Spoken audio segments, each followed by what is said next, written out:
aviators. This is your captain speaking.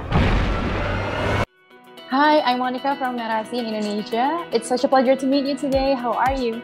Hi, Monica. I'm doing well. Thanks for making the time.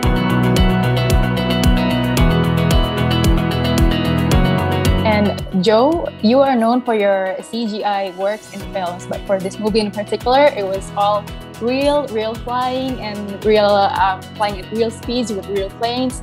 Why did you choose to not use green screen for this movie? Because you just can't fake what these pilots go through. You know, they're experiencing up to 7.5 Gs when they're pulling these turns.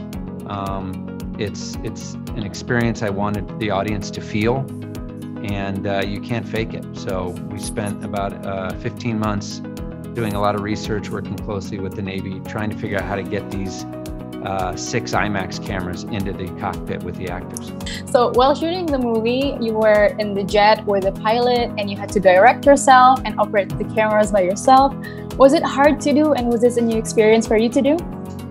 It was definitely a new experience for me to do, and it was tough because pretty much every time we went up, we were with a different pilot, and it takes a little bit to kind of work out your rhythm with that pilot, and that's the only person that you're communicating with.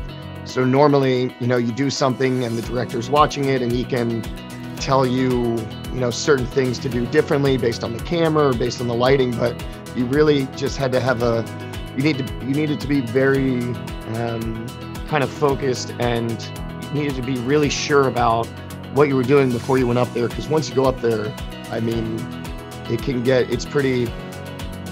conditions are pretty extreme, so you really need to know what you're doing. What do you think makes this sequel special compared to the first one?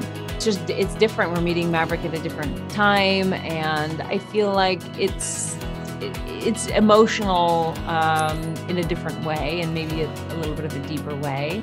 This film, just, you know, because of where he is and what in his life and what he's going through, the questions that he's asking himself. Yeah, I've heard that before shooting the actual movie, you had to go through a series of training. So can you tell us what was it like, and what did you have to do during the series of training? We did. We went through a couple months of flight training where we started in the beginning just on a very basic plane. It's called a Cessna, just to understand kind of the aircraft a little bit and what the pilot is doing. And then we started ramping it up and up more and more to where we were able to, you know, at one point I think I was experiencing over 8 Gs. I think like almost 8.5 Gs. So we had to figure that out. And then also there was actually a lot of kind of in the water training as well, because we had to pass what's called the Naval Aviator Overwater Survival Training Course, which all the real pilots have to pass, and we had to pass that to be able to fly in the jets. So it was multifaceted, and it was very tough.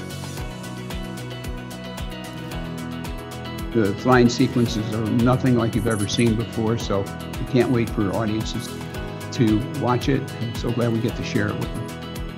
All right. Thank you so much for your time. I hope the Indonesian fans will love the movie.